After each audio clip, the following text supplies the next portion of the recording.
मंगल का प्रदोष निकाल कर रख लो कि मंगल का प्रदोष इस दिन पड़ रहा है, मंगल की त्रयोदशी तिथि पड़ रही है, प्रदोष व्रत मंगलवार का पड़ रहा है।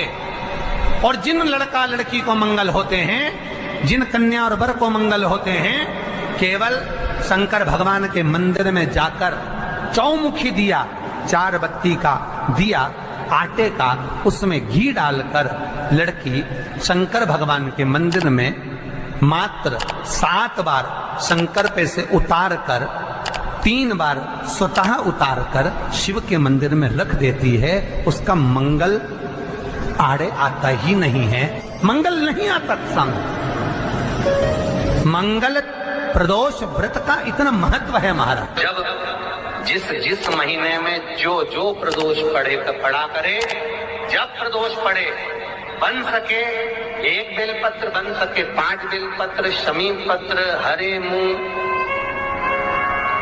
हरा मूंग, बेलपत्र, एक कलश के अंदर थोड़ा सा पानी लेकर 1 बेलपत्र, हरा मूंग, शमी पत्र डालकर और उसमें थोड़ा सा गुड़ डालकर भगवान शिव का स्मरण कर कर प्रदोष काल में, मान लो कोई काम आपका बहुत जरूरी है, बहुत दिनों से आप थक गए हैं, नहीं हो रहा, कर्जा बढ़ रहा है, धन नहीं आ रहा, व्यापार नहीं चढ़ रहा, या कोई समस्या बहुत प्रबल है, कोई एग्जाम में बैठ रहे हो नहीं हो रहा, परीक्षा भी दे दी है, रिजल्ट आने ही वाला है, तो भी प्रदोष काल में, प्रदोष के समय वो जल, मूंग, शमी पत्र और बेलपत्र और गुड़ का शंकर के शिवलिंग को समर्पित करना प्रारंभ कर दो। 2 या 3 प्रदोष करोगे, बाबा आपकी मनोकामना शीघ्र पूर्ण कर देगा।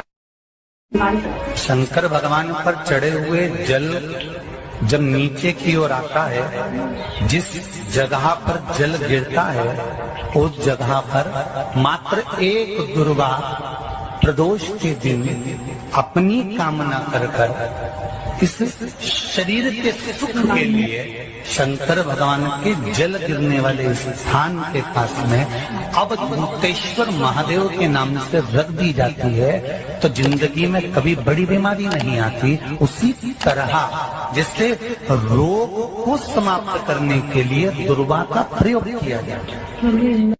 कभी ऐसा योग लगे आपके जीवन में कि आप जिस व्यापार को आपने करा उस व्यापार में आपको फल नहीं मिला, फिर आपने व्यापार चेंज करा, फिर बदल कर देखा, फिर उस व्यापार को कर देखा, उसमें फल नहीं मिला, फिर आपने वापिस व्यापार को बदलने का विचार किया, तो हमारा निवेदन रहेगा उस व्यापार को बदलने से पहले एक काम जरूर कर देखो। 3 स्थान पर बेलपत्र को चढ़ा कर देखिएगा।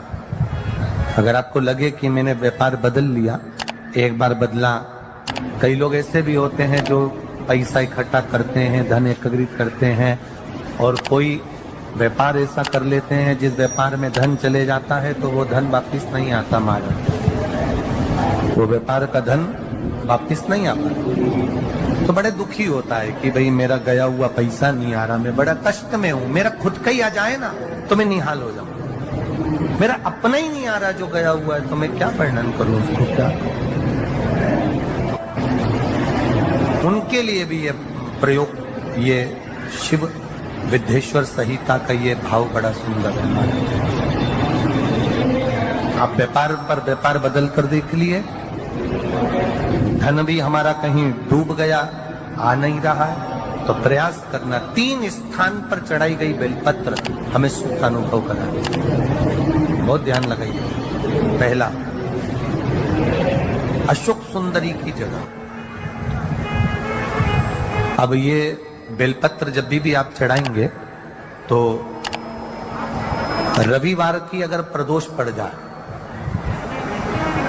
कौन से दिन? रविवार की प्रदोष के दिन ये प्रयोग अवश्य कर देखिएगा। ज्यादा बार नहीं करना है, केवल एक ही बार करना, बाबा स्वयं कृपा करेगा। अपने मंदिर में, अर्थात अपने घर के पास कोई मंदिर हो, शिवालय हो, देवालय हो, जहां शंकर भगवान विराजमान हो, शिवलिंग हो, ऐसी जगह पर अवश्य करें। हमें कहीं दूर जाकर ये प्रयोग नहीं करना, अपने अपने शिवालय, अपने जो घर के आसपास में शिवालय हो वो। एक बेलपत्र अशोक सुंदरी वाली जगह, अब उसको अशोक सुंदरी की जगह पर भी चढ़ाने का तरीका क्या है? जब हम बेलपत्र चढ़ाएंगे तो उस बेलपत्र को चढ़ाते समय आपकी जो बेलपत्र की डंडी है वो बेलपत्र, रविवार प्रदोष के दिन का ये उपाय है महाराज। ये बेलपत्र की जो डंडी है, इस डंडी का भाग शिवलिंग की ओर होना चाहिए। ये जो डंडी है इसका भाग अशोक सुंदरी पर जब चढ़ाएंगे तो शिवलिंग की ओर इसका भाग होगा महाराज। दूसरी, बेलपत्र को जब हम समर्पित करेंगे, जया, विषहरा, शामरीवारी, दौतली, देव, मान लो जलाधारी ऊपर नहीं है शंकर जी के, तो उसका स्मरण कर कर पांचों कन्याओं का नाम लेकर जया, विषहरा, शामलीवारी, दौतली, देव, इनका स्मरण कर कर शंकर भगवान के शिवलिंग पर बेलपत्र रखेंगे। बेलपत्र कहां रखना है? आप अगर यहां बैठे हो तो आपके विपरीत में डंडी का मुख होना चाहिए। ये बेलपत्र की जो डंडी है इसका मुख आपके विपरीत में हो। आप यहां बैठे हो तो डंडी उधर होगी, आप इधर बैठे हो तो डंडी का मुख इधर होगा, आप उधर बैठे हो तो डंडी का मुख इधर होगा। आपके ठीक विपरीत की ओर डंडी का मुख हो। ये दो जगह बेलपत्र समर्पित करने के बाद तृतीय बेलपत्र